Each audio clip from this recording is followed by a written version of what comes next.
Hi friends, welcome back to మాటే మంత్రం Telugu audio stories. అందరికీ నమస్కారం అండి. మీరు ఈ స్టోరీ చదువుతున్నారా? మీకు ఈ స్టోరీ నచ్చినట్లయితే తప్పకుండా ఒక లైక్ ఇవ్వటం మర్చిపోకండి. అలాగే ఈ స్టోరీపై మీ అమూల్యమైన అభిప్రాయాన్ని తప్పకుండా ఓ చిన్న కామెంట్ రూపంలో తెలియచేయండి. అలాగే మాటే మంత్రం ఛానల్ సబ్స్క్రైబ్ చేసుకోండి. మీకు తెలిసిన వారికి షేర్ చేయండి. ఇక కథలోకి వెళ్దామా? ఈరోజు మనం చదువుకోబోయే కథ లాస్య ప్రియ మధ్యలో ఉదయ్ 5వ భాగం. రచన మంజు గారు. స్టోరీ చాలా ఇంట్రెస్ట్ గా ఉంది. వీడియో ఫస్ట్ నుంచి లాస్ట్ వరకు మిస్ అవ్వకుండా చూడండి. కొత్తగా చదివేవాళ్ళు మొదటి భాగం నుంచి చదవండి, బాగా అర్థమవుతుంది. ఇంతకు ముందు కూడా మంచి మంచి కథలు ఉన్నాయి, అవి కూడా వినండి. అతి కష్టం మీద మాటలు కూడా గట్టుకొని, నీకెలా తెలుసు అత్తమ్మా, ఉదయ్ చెప్పాడా అని అంటుంది లాస్య. దేవిగారు మాత్రం గంభీరంగా ఉంటారు. ఎప్పుడు ఎంతో ప్రశాంతంగా ఉండే దేవిగారిని ఇప్పుడు చూస్తుంటే లాస్యకి నిజంగానే ఏదో మూలలో వణుకు పుట్టింది. ప్లీజ్ అత్తమ్మా, ఏదో ఒకటి మాట్లాడు, నాకు అదోలా ఉంది అని అంటుంది లాస్య. అసలు పెళ్ళి జీవితం అంటే ఆటలా లాస్య? మీ ఇద్దరికి అంత పెద్దవాళ్ళు అయ్యారా నిర్ణయాలు తీసుకోవటానికి? పిల్ల చేష్టలు ఇద్దరివి. నేను నిన్ను ఒక్కదాన్నే అనటం లేదు. ఇందులో నీ తప్పు ఎంత ఉందో ఉదయ్ తప్పు అంతే ఉంది. కాకపోతే నీకు మాత్రమే చెప్పటానికి ఒక కారణం ఉంది. ఉదయ్ని నువ్వు మనస్ఫూర్తిగా ఇష్టపడుతున్నావు, ప్రేమిస్తున్నావని నాకు అనిపిస్తుంది. కానీ ఉదయ్ అలా కనబడటం లేదు. అందుకే నీకు మాత్రమే చెప్తున్నా. ఆ రోజు నువ్వు మీ ఇంటికి, ఉదయ్ ఆఫీస్కి వెళ్ళాక మీ రూమ్లోకి వెళ్ళాను నేను. అసలు మీ ఇద్దరూ సంతోషంగా ఉన్నారని నాకు ఎప్పుడూ అనిపించలేదు. కొత్త కదా, అడ్జస్ట్ అవ్వటానికి టైం పడుతుంది అని అనుకున్నా. కానీ నువ్వు మీ ఇంటికి వెళ్లే ముందు రోజు కిచెన్లో బాధపడటం నేను చూశాను. మీ మధ్య ఏదో సమస్య ఉంది అని నాకు అనిపించింది. ఉదయ్ కూడా 2 రోజులు నార్మల్గా లేడు నువ్వు తిరిగి వచ్చే వరకు. అందుకే మీ రూమ్లోకి వెళ్ళాను. ఇద్దరి సపరేట్ బెడ్స్ చూశాక నాకు కొంత అర్థమైంది. ఉదయ్ ల్యాప్టాప్ ఆన్లోనే ఉంది. చెక్ చేస్తుంటే అగ్రిమెంట్ పేపర్స్ ఫైల్ ఒకటి చూశాను. అందులో మీ ఇద్దరూ రాసుకుని సంతకాలు పెట్టిన మీ అగ్రిమెంట్ పెళ్లి పత్రాలు చూశాక నాకు పూర్తిగా అర్థమైంది. మీ ఇద్దరి మధ్య దూరం ఉందని. ఆ ఫైల్ చూడగానే చాలా కోపం వచ్చింది. అప్పుడే ఉదయ్ని అడగాలి అని అనుకున్నా. కానీ అసలు నిజం చెప్తారని నాకు అనిపించలేదు. అందుకే నిజం తెలిసినా కామ్గా ఉన్నాను. నువ్వు ఏ పరిస్థితుల్లో అగ్రిమెంట్ పెళ్లికి ఒప్పుకున్నావో నాకు తెలియదు. కానీ ఉదయ్కి ఆ అవసరం ఏంటో నాకు అర్థం కాలేదు. ఒకవేళ తను ఎవరినైనా ఇష్టపడినా మేము కాదు అని అనమని తనకి తెలుసు. అయినా ఎందుకు చేశాడో తెలియటం లేదు అని అంటారు దేవిగారు లాస్యతో. నాకు తెలుసత్తమ్మా, దానికి కారణం ప్రియా అని. తనకి ఉదయ్కి పెళ్లి చూపులకు వచ్చిన దగ్గర నుండి దివ్య వాళ్ళ ఇంటికి వెళ్ళి వచ్చిన వరకు ప్రతి విషయం దేవిగారితో చెప్తుంది లాస్య. ఎంత పని చేశాడు ఉదయ్, మాకు తెలిస్తే మేము తనని అర్థం చేసుకోలేమా? తను నా బిడ్డే కదా, ఎంత నలిగిపోయాడో పాపం, చెప్పుకోలేక మాతో. తన మాట కాదని మేమేం చెయ్యం కదా, అయినా కూడా మాకు చెప్పలేదు అని బాధపడతారు దేవిగారు. ప్లీజ్ అత్తమ్మా, బాధపడకు. ఈ లాస్య బ్రతికేది అంటే ఉదయ్తోనే. ఉదయ్ జీవితంలో నాకు ఇప్పటి వరకు స్థానం లేకపోవచ్చు, కానీ ఇకపై ఉదయ్ లైఫ్లో ఉండేది లాస్య మాత్రమే. మొన్న మా అమ్మ దగ్గరికి వెళ్ళినప్పుడు అగ్రిమెంట్ పేపర్స్ ఒరిజినల్వి నా దగ్గరున్నవి చించిపారేశాను. ఉదయ్ దగ్గర ఉన్నవి కాఫీ మాత్రమే. వాటితో ఏం చేసుకుంటాడు? నన్ను నమ్ము అత్తమ్మా, ఉదయ్ సంతోషంగా ఉండేలా నేను చేస్తాను. ఇప్పటి వరకు నేను చేసిన తప్పు క్షమించత్తమ్మా. ఇకపై నువ్వు సంతోషపడేలా ఉంటాను అని అంటుంది లాస్య. చాలా సంతోషంగా ఉంది లాస్య నీ మాటలు వింటుంటే. నీ మీద నాకు ఆ నమ్మకం ఉంది కాబట్టే అర్థం చేసుకుంటావని నేను నీకు అంతా చెప్పాను. సరే, బయటికి వెళ్దాం పదా అని దేవిగారు లాస్య రూమ్ నుండి వస్తారు. ఏంటమ్మా, గంట క్రితం వెళ్ళి ఇప్పుడు వస్తున్నారు? ఏం చెప్పావు లాస్యకి అని అంటాడు ఉదయ్. లాస్య ఉదయ్ పక్కన నిలబడి ఉదయ్ చెవిలో మెల్లగా, త్వరగా బుల్లి ఉదయ్ నీవమని అడిగారు, ఇస్తామని చెప్పాను అని అంటుంది లాస్య, ఉదయ్కి మాత్రమే వినపడేలా. ఏం మాట్లాడుతున్నావు, నీకు అర్థమవుతుందా, పిచ్చిగాని పట్టిందా నీకు అని అంటాడు ఉదయ్. ఏమంటున్నావు ఉదయ్, నాకు అర్థం కాలేదు, మళ్ళీ చెప్పు అని గట్టిగా అందరికీ వినబడేలా అంటుంది లాస్య. ఏంటి నాన్న, మీకు ఏమైనా ఉంటే తర్వాత చూసుకోండి, ముందు డిన్నర్ చేద్దాం అని అంటారు దేవి గారు.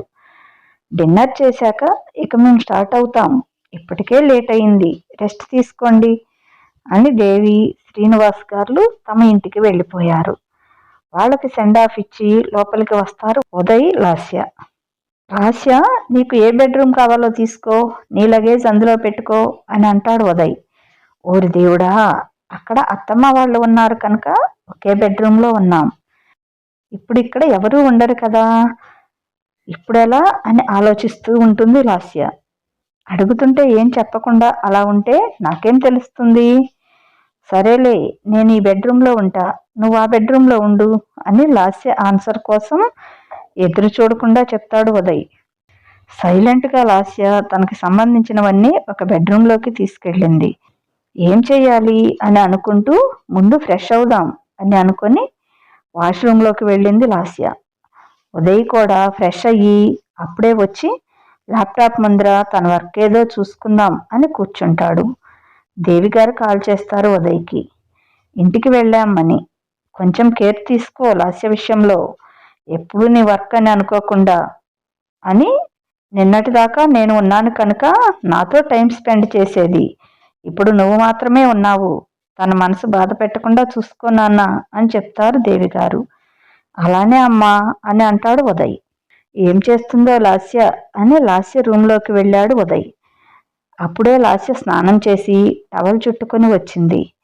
ఒకేసారి ఇద్దరూ కంగారుగా సారీ అని ఉదయ్ బయటికి, లాస్య వాష్రూమ్లోకి వెళ్ళారు. డోర్ నాక్ చేసి వెళ్లాల్సిందే, నేను అలవాటులో పొరపాటుగా వెళ్ళాను, ఏమనుకుందో ఏమో అని ఉదయ్ అనుకుంటున్నాడు. అక్కడేమో లాస్య, అవును తనంటే కంగారు పడ్డాడు, నాకేమైంది, నేను తన్ని హార్ట్ఫుల్గా నావాడనే అనుకున్నా కదా, అయినా నేను అలా టెన్షన్ పడ్డానేంటి, కొత్త కదా, ఇకపై అలర్ట్గా ఉండాలి అని అనుకుంది లాస్య. డ్రెస్ వేసుకొని బెడ్పై పడుకొని ఆలోచిస్తూ ఉంది, ఎలా వెళ్ళాలి ఉదయ్ దగ్గరికి అని. ముందు ఇక్కడ నుండి బయటికి పోదాం అని ఉదయ్ రూమ్లోకి తొంగి చూసింది. ఎక్కడా కనపడలేదు, మాటలు వినబడుతున్నాయి. ఓ ఓ ఫోన్లో బిజీగా ఉన్నాడు అని అనుకుని రూమ్లోకి వెళ్ళింది. మాట్లాడి వచ్చిన ఉదయ్ లాస్యను చూసి, ఏంటి ఇక్కడికి వచ్చావు, ఇంకా నిద్రపోలేదా అని అంటాడు. ట్రై చేశాను పడుకొని, కానీ నిద్ర రావటం లేదు ఉదయ్, అందుకే ఇక్కడికి వచ్చాను అని అంటుంది లాస్య. నిద్రాదేవికి నిద్ర లేదా అని జోలపాడనా అని అంటాడు ఉదయ్. పాడు పాడు, వింటూ నిద్రపోతా అని అంటుంది లాస్య. ఒకప్పుడు ఇదే నా జోలపాటకి ఏదో స్టేట్మెంట్ ఇచ్చినట్టు గుర్తు నాకు అని అంటాడు ఉదయ్. లాస్య వెంటనే గాడిదలు వస్తాయి అని అన్నా అని టక్కున తన నోటి మీద చేయి పెట్టుకుంటుంది. లాస్య బిహేవియర్ చూసి, వీటికి మాత్రం తక్కువ లేదు నీ దగ్గర, ఇప్పుడు నువ్వు వెళ్తే నా పని నేను చేసుకుంటా అని అంటాడు ఉదయ్. అంతేలే ఉదయ్, నీకు నా గురించి ఏ బాధ్యత లేదు, అదే అత్తమ్మ ఉంటే నన్ను నువ్వు ఇలా అనేవాడివా, రేపు నేను అత్తమ్మకి ఫోన్ చేస్తా, నీ దగ్గరికి వచ్చేస్తామని అంటుంది లాస్య. ఇందాకే అమ్మ మరీ చెప్పింది లాస్యని బాగా చూసుకోమని, ఈ తింగర్ది ఫోన్ చేసినా చేస్తుంది, అమ్మకేం తెలుసు దీని పిచ్చి పనులు అని మనసులో అనుకొని, అసలు నీకు ఇప్పుడేం చేయాలి నేను అని అంటాడు ఉదయ్. నేను ఒక్కదాన్నే పడుకుంటే నాకు నిద్ర రాదు, నువ్వు నా రూమ్లోకైనా రా, లేకపోతే నేనే ఇక్కడికి వస్తాను అని అంటుంది లాస్య. ఇన్ని రోజులు నేను సరిగ్గా నిద్రపోలేదు, ఇక నుండైనా ప్రశాంతంగా ఫ్రీగా కంఫర్ట్గా నిద్రపోదామని అనుకున్నా, మళ్ళీ నువ్వు వస్తే నేను ఏ సోఫాకో లేక కిందో అడ్జస్ట్ అవ్వాలి, అది నా వల్ల కాదు, నీ అవసరం కాబట్టి నువ్వే నేను చెప్పినట్లు చేయాలి అని అంటాడు ఉదయ్. నువ్వు ఏం చెప్పినా నేను చేస్తాను ఉదయ్ అని అంటుంది లాస్య. ఈ మాట మీదే నిలబడాలి, ఓకేనా? మళ్ళీ తర్వాత కాదు అని అంటే నేను అస్సలు ఇంకా నా రూమ్లోకి నీకు రావటానికి కూడా పర్మిషన్ ఇవ్వను. బాగా ఆలోచించుకొని చెప్పు అని అంటాడు ఉదయ్. ఉదయ్ మనసులో లాస్యని అస్సలు నా రూమ్లోకి రాకుండా చేసే అద్భుతమైన ఐడియా అని అనుకుంటూ, ఇది కండిషన్ అని చెప్తే అస్సలు రాదు ఉదయ్, నీ బ్రెయినే బ్రెయిన్ అని అనుకుంటూ ఉంటాడు. ముందు అసలు మ్యాటర్ ఏంటో చెప్పు, తర్వాత నేను నువ్వు పొగుడుకుందువు గాని అని అంటుంది లాస్య. ఏమన్నావు లాస్య అని అంటాడు ఉదయ్. నా మనసులో అనుకున్నది ఎలా తెలిసింది అని. ఏం లేదు, ఏదో అంటున్నావు అని అంటుంది లాస్య. ఓకే, నువ్వు నాతో పాటు ఒకే రూమ్లో ఉండాలంటే నాతో పాటు ఇదిగో ఈ బెడ్ పైనే పడుకోవాలి, ఓకేనా అని అంటాడు ఉదయ్. లాస్య క్షణం కూడా ఆలోచించకుండా డబుల్ ఓకే అని అంటుంది. ఇదేంటి ఇలా ట్విస్ట్ ఇచ్చింది లాస్య? ఒప్పుకోదు అని అనుకున్నా. నేను తనని బుక్ చేద్దామంటే నేనే తనకు బుక్ అయ్యాను అని ఒక వెర్రి నవ్వు నవ్వుతాడు లాస్యని చూస్తూ ఉదయ్. ఏం ఉదయ్ ఆలోచిస్తున్నావు? ఏం, నేను నీతో పాటు నీ పక్కనే ఉంటే నీకేమైనా ఇబ్బందా? నీ మీద నాకు నమ్మకం ఉంది, నీకే నీ పైన లేదనుకుంటా, అందుకే అంతలా ఆలోచిస్తున్నావు అని అంటుంది లాస్య. అదేం లేదు, పడుకో లాస్య అని బయటికి. నువ్వు ఎంతసేపు మేల్కొని ఉంటావు, చిటికలో నిద్రపోతావు, నాకేం ఇబ్బంది లేదు అని మనసులో అంటాడు. ఉదయ్, నీకో మాట చెప్పనా అని అంటుంది లాస్య. చెప్పు, నాకు తప్పదు, హైకమాండ్ అండదండలున్నాయి నీకు, ఏదైనా నువ్వు చెప్పాలి, నేను వినాలి అని అంటాడు ఉదయ్. ఏం లేదు ఉదయ్, రేపటి నుంచి నేను నీతో పాటు మన ఆఫీస్కి వస్తాను. ఒక్కదాన్నే ఇంట్లో ఉండాలంటే నాకు భయం, ఎప్పుడూ ఒంటరిగా నేను లేను ఇంతవరకు, అందుకే అని అంటుంది లాస్య. నిన్ను చూసి ఎవరైనా భయపడాలి కానీ నీకు భయమా? సో ఫన్నీ అని అంటాడు ఉదయ్. ఇంతకీ నేను ఆఫీస్కి రావాలా వద్దా? ఏదో ఒకటి చెప్పు అని అంటుంది లాస్య. రా, కానీ ఏం చేస్తావు అక్కడ? జాబ్స్ ఖాళీగా లేవుగా అందుకని అని అంటాడు ఉదయ్. మరి లాస్ట్ వీక్ మన ఆఫీస్కి వస్తావా అని అడిగావు కదా, అప్పుడు నాకు ఏ పని చెప్పాలనుకున్నావో అది ఇప్పుడు చెప్పు, చేస్తా అని అంటుంది లాస్య. సరే సరే వద్దు కానీ ఇక పడుకో అని అంటాడు ఉదయ్. సరేలే అని అంటుంది Lasya. Next day morning Uday Lasya ఇద్దరూ బ్రేక్ఫాస్ట్ చేసి ఆఫీస్కి వెళ్ళడానికి రెడీ అవుతున్నారు. లాస్య చక్కగా చీర కట్టుకొని రెడీ అయ్యింది. Uday Lasya room door knock చేసి వెళ్దామా అని అంటాడు. ఐఆమ్ రెడీ ఉదయ్ అని డోర్ ఓపెన్ చేసింది. లాస్యను చూసి ఉదయ్ అలా ఫ్రీజ్ అయ్యి నిలబడిపోయాడు. తర్వాత, ఇలానే వస్తావా ఆఫీస్కి? చీర కట్టుకున్నావా లేక చుట్టుకున్నావా అని అంటాడు. చాలాసేపటి నుండి ట్రై చేశాను, ఇప్పటికీ ఇంతవరకు వచ్చింది అని అంటుంది లాస్య. మొన్న ఫంక్షన్కి నీట్గానే కట్టుకున్నావు కదా, ఇప్పుడేమైంది అని అంటాడు.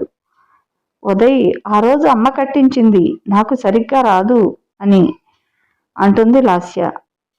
వేరే ఏదైనా డ్రెస్ వేసుకునిరా, ఇలా వస్తే అస్సలు బాగోదు అని అంటాడు ఉదయ్. ఫస్ట్ టైం నీతో పాటు మన ఆఫీస్కి వస్తున్నా, చీర కట్టుకోకపోతే బాగుండదు, కొంచెం హెల్ప్ చెయ్యి, నేనే కరెక్ట్గా కట్టేసుకుంటా ఈసారి ప్లీజ్ అని అంటుంది లాస్య.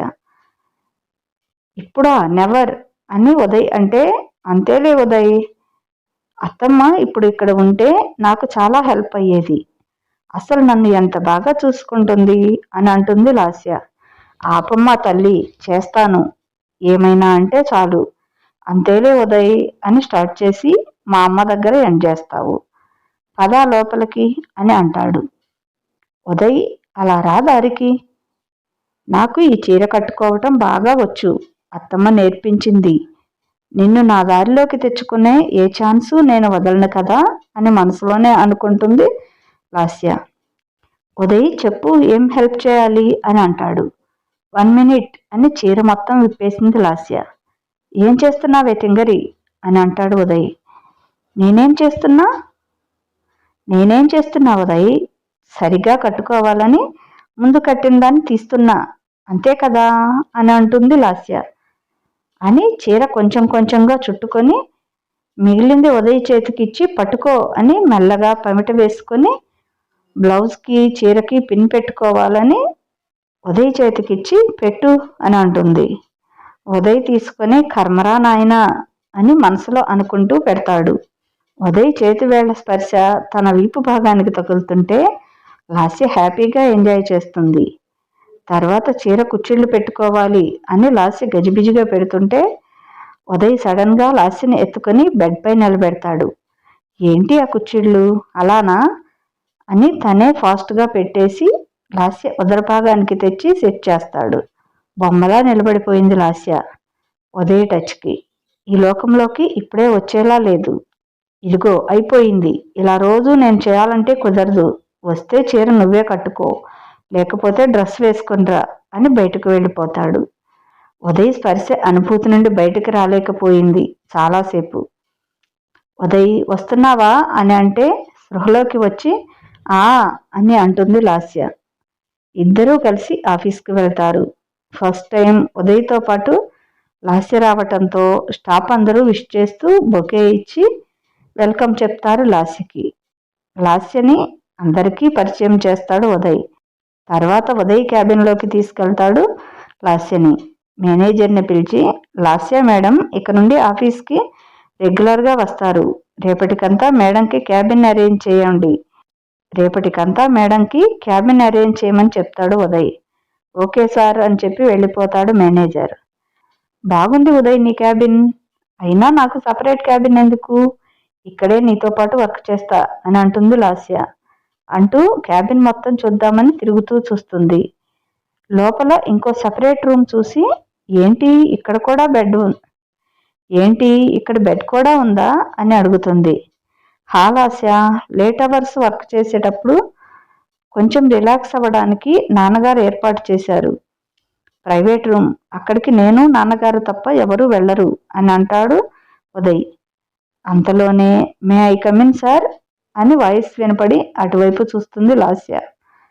ఎస్ అని ఉదయ్ అనగానే లోపలికి వచ్చిన అమ్మాయిని చూస్తూ ఉండిపోయింది లాస్య. మంచి ఫోర్స్గా ఉంది. లోపలికి రాగానే లాస్య తను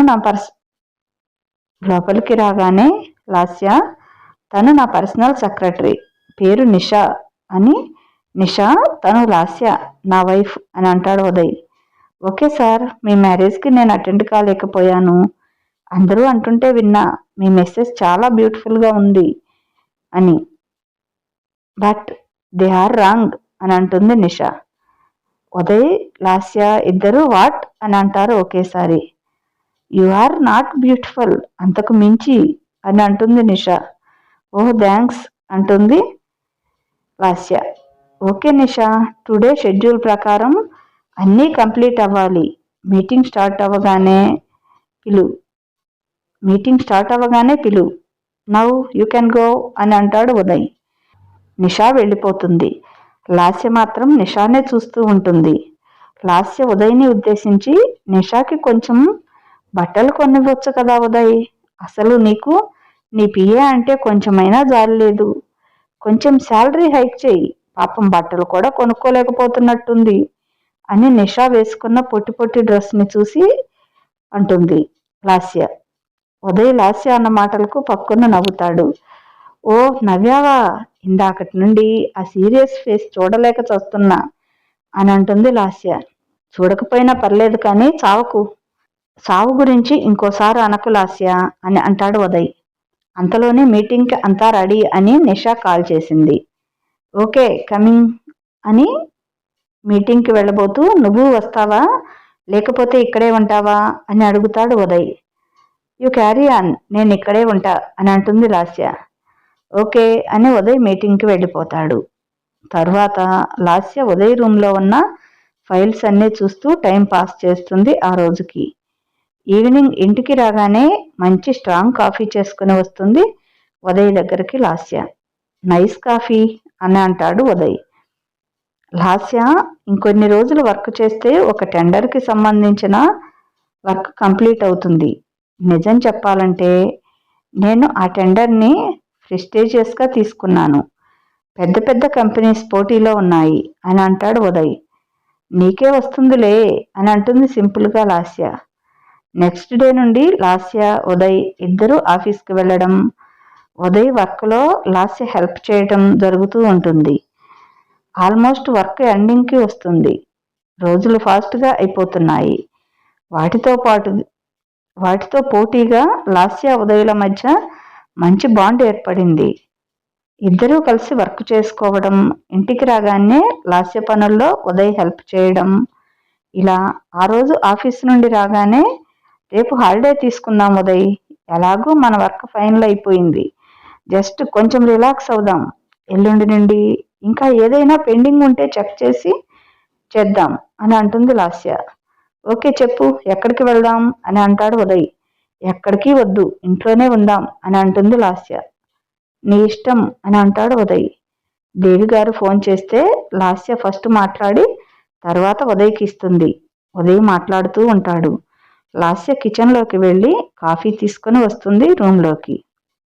అప్పుడు అబ్జర్వ్ చేస్తుంది, అక్కడే ఉదయ్ పక్కనే ఎక్కడో వాటర్ లీక్ అయి సన్నని ధారలా ఫ్లో ఉంటుంది.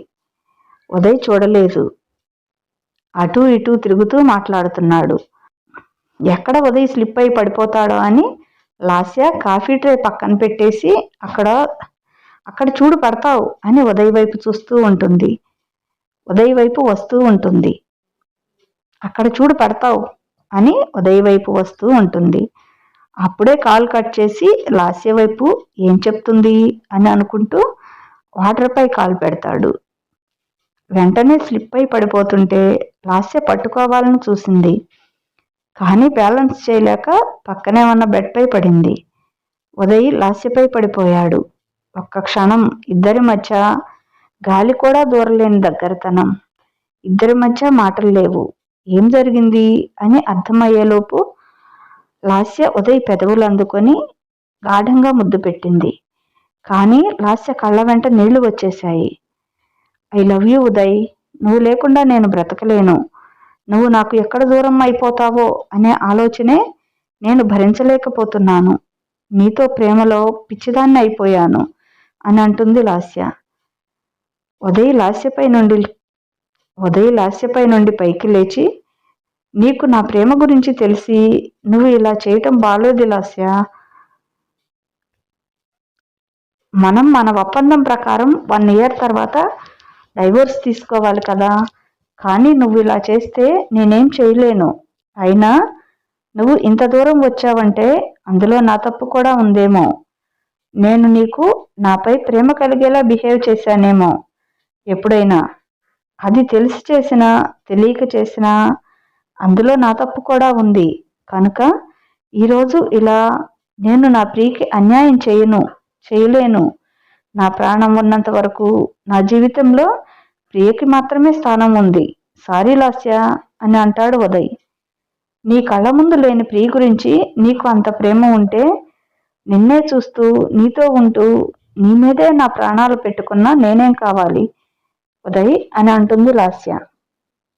Just stop Lasya, it's enough, ఇక చాలు, నీకెందుకు అర్థం కావడం లేదు నా బాధ అని అంటాడు ఉదయ్. కానీ ఉదయ్ అంటుంటే, నీకే నా బాధ అర్థం కావటం లేదు ఉదయ్ అంటూ లాస్య ఆవేశంతో, ప్రియా ప్రియా ప్రియ, అసలు ఎప్పుడో 3 సంవత్సరాల క్రితం చనిపోయిన ప్రియ మీదే నీకు అంత ప్రేమ ఉంటే నా కళ్ళెదురుగా ఉన్న నీపై నాకెంత ఉండాలి అని అంటుంది లాస్య. నీకు ఎలా తెలుసు అని అంటాడు ఉదయ్. తెలుసు, మీ కాలేజీలోనే మా రిలేటివ్ అయిన దివ్య కూడా చదువుకుంది, తనే చెప్పింది అని అంటుంది లాస్య. తెలిసి మరీ ఇలా ఎలా చేసావు లాస్య అని అన్నాడు ఉదయ్. అసలు నీతో ఎప్పుడు లవ్లో పడ్డానో కూడా నాకు గుర్తులేదు.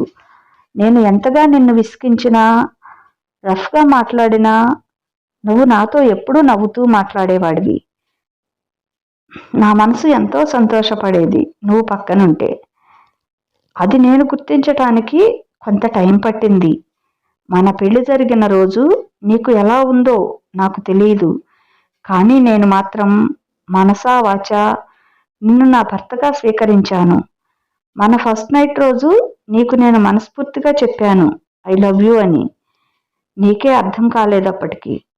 అయినా నువ్వు ప్రియ పెళ్లి చేసుకోవాలని అనుకున్నారు కదా అని నేను ఎప్పుడూ నీపై నా ప్రేమని మనసులోనే దాచుకున్నాను. అసలు ఎప్పుడూ నీకు చెప్పాలని అనుకోలేదు. ఫస్ట్ నైట్ రోజు కూడా నా ప్రమేయం లేకుండా బయటపడ్డాను. కానీ నేను నీ నుండి తప్పించుకోవడం కోసం చెప్పాను అని నువ్వు అనుకుంటావని నాకు తెలుసు. ఎప్పుడైతే ప్రియ లేదు అని తెలిసిందో అప్పటి నుంచి నేను నీతోనే బ్రతకాలని అనుకున్నాను. ఎప్పటికైనా నీ మనసు మారే వరకు వెయిట్ చేయాలనుకున్నా. కానీ ఇప్పుడు ఇద్దరం ఓపెన్ అయ్యాం. ప్రియ లేదు అనే విషయం నాకు తెలిసింది. నాకు తెలుసు అన్న విషయం నీకు తెలిసింది. ఇంకా ఎందుకు? నిన్ను ప్రేమించే నన్ను దూరం పెడతావు ఉదయ్ అని అంటూ ఉదయ్ని హక్ చేసుకుంటుంది. కానీ ఉదయ్ మాత్రం లాస్యను తన నుండి వేరు చేశాడు. అందరిలా కాదు నేను లాస్య. నేను ప్రియని ఫస్ట్ టైం చూసినప్పుడే ఇష్టపడ్డాను. తను నన్ను మంచి ఫ్రెండ్గా చూసింది.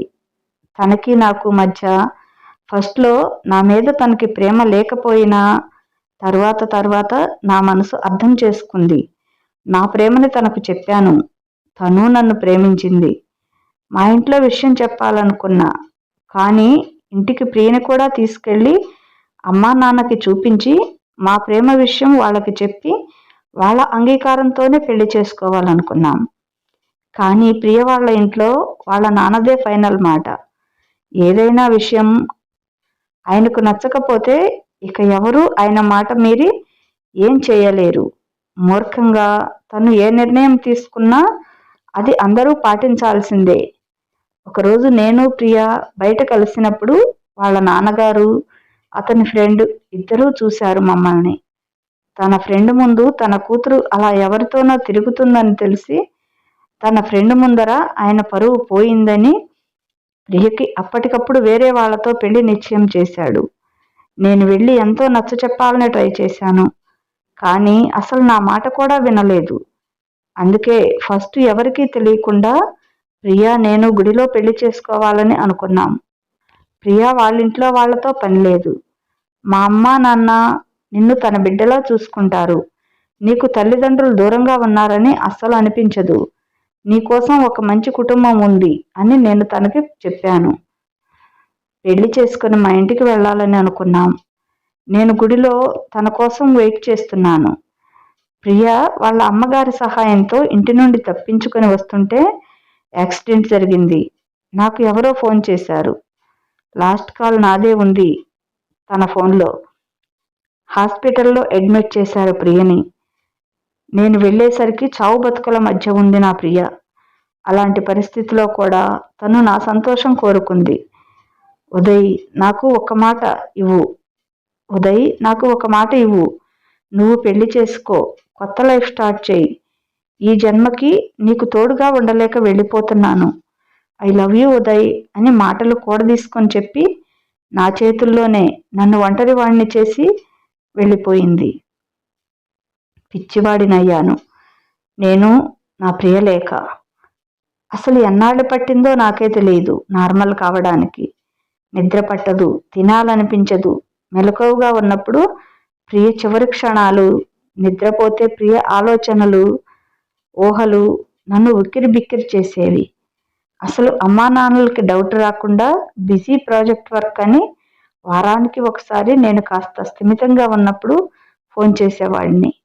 6 నెలల పాటు ప్రపంచానికి దూరంగా నా ప్రియ ఊహల్లో బ్రతికాను. తనతో నేను మాట్లాడిన మాటలు ఫోన్లో సేవ్ చేశాను.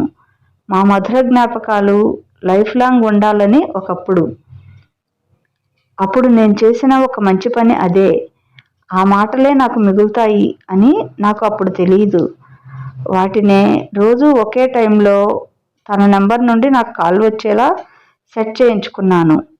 ఒక్కోసారి రోజంతా తన మాటలు వింటూ ఉండేవాణ్ణి. అసలు తను లేదు అనే ఆలోచనే నా మనసుకు రాకుండా ప్రతిరోజు తన నుండి కాల్ నా ఫోన్కు సెట్ చేసుకోవడం వల్ల నాకు నార్మల్గా తన కాల్ కోసం ఎదురు చూస్తూ ఉండటం అలవాటయ్యింది. లాస్య అలా ప్రియ రికార్డెడ్ వాయిస్ వినగానే లాస్యకి ఏమీ అర్థం కాక ఆలోచనలో పడింది. ఆ రోజే ఉదయ్ లాస్యని ప్రియ కాల్ అటెంప్ట్ చేసిందని నీ లిమిట్స్లో నువ్వు ఉండు అని అంటాడు. లాస్యకి ప్రియ మాటలు ఎక్కడ తెలిసి పో ప్రియ మ్యాటర్ ఎక్కడ తెలిసిపోతుందో ఏమో అని. రోజు ప్రియ మాటలు వింటూ తను లేదు అన్న విషయం మర్చిపోయాను. కానీ నువ్వు నాకు ఆ రోజు విషయం గుర్తు చేశావు లాస్య. ఇక నీతో పెళ్ళంటావా? ప్రియ ఆఖరి కోరిక ప్రకారం నేను పెళ్లి చేసుకోవాలి. అందుకే తనకిచ్చిన మాట ప్రకారం నేను పెళ్లి చేసుకోవాలి. కానీ తనని మర్చిపోయి ఇంకొకరిని నా లైఫ్లోకి రానివ్వలేను. అందుకే వచ్చిన ప్రపోజల్స్ అన్నీ రిజెక్ట్ చేసేవాడిని. ఆ రోజు మన పెళ్లి చూపుల నాడు నువ్వు నాతో అన్న మాటల ప్రకారం నీకు కూడా పెళ్లి మీద ఇష్టం లేదు అని తెలిసింది. అందుకే మా అమ్మకి నీతో మాట్లాడి వచ్చాక నాకు కొంచెం టైం ఇవ్వమ్మా అని అడిగాను. అసలు ఏ ప్రపోజల్ ఒప్పుకొని నేను కొంచెం టైం అడిగేసరికి అమ్మతో మీకు మళ్ళీ ఏ విషయం చెప్తాం అని చెప్పింది. అక్కడి నుండి వచ్చేసాం. తర్వాత నేను బాగా ఆలోచించుకొని నీకు నాకు పెళ్ళి అయితే నీకు మీ అమ్మగారి మాట ప్రకారం పెళ్లి చేసుకున్నట్లు ఉంటుంది. నేను నా ప్రియకి ఇచ్చిన మాట నిలబెట్టుకున్నట్లు ఉంటుంది అని పెళ్లికి ప్రొసీడ్ అయ్యాను. అది నువ్వు పెట్టిన కండిషన్ ప్రకారమే కదా. ఇప్పుడు నువ్వు మనసు మార్చుకొని నాతో లైఫ్ కంటిన్యూ చేస్తా అంటే నాకు ఇష్టం లేదు. నీతో ఉన్నా నేను మన మధ్య జరిగిన ప్రతి విషయం ప్రియకి చెప్పుకునేవాడిని. తన ఫోటో చూస్తూ నా మనసు ప్రియకే సొంతం, తను ఉన్నా లేకున్నా అని ఖచ్చితంగా లాస్యతో చెప్తాడు ఉదయ్. ఉదయ్ మాటలకు బాధపడుతూ అక్కడి నుంచి వేరే రూమ్లోకి వెళ్ళిపోతుంది లాస్య. ఉదయ్ కూడా ఇక అక్కడ ఉండలేక బయటకు వెళ్ళిపోతాడు. ఇదండి ఉదయ్ గతం. ఉదయ్ ప్రియని ఎలా ప్రేమించాడు, ప్రియ ఏమైంది, ఈ విషయం మనకు కొంచెం కన్ఫ్యూజన్గా ఉంది కదా. ఆ కన్ఫ్యూజన్కి ఈరోజు క్లారిటీ వచ్చింది. ఇది విషయం. మరి లాస్య ఏం చేస్తుంది? ఉదయ్ ప్రియని మర్చిపోయేంత ప్రేమని లాస్య ఇవ్వగలుగుతుందా ఉదయ్కి? ఉదయ్ అసలు ప్రియని మర్చిపోయి ఆ లాస్యని ప్రేమించగలడా? చూద్దాం ముందు ముందు ఏమవుతుందో. సరేనండి, ఇక ఉంటాను. ఈ కథ మీకు నచ్చినట్లయితే తప్పనిసరిగా ఒక లైక్ ఇవ్వటం మర్చిపోకండి. అలాగే మీ అమూల్యమైన అభిప్రాయాన్ని ఓ చిన్న కామెంట్ ద్వారా తెలియచేయండి. అంతేకాక నా ఛానల్ సబ్స్క్రైబ్ చేసుకోండి, షేర్ చేయండి. ఇక ఉంటాను. బాయ్. మీ లక్ష్మీ ఘంట.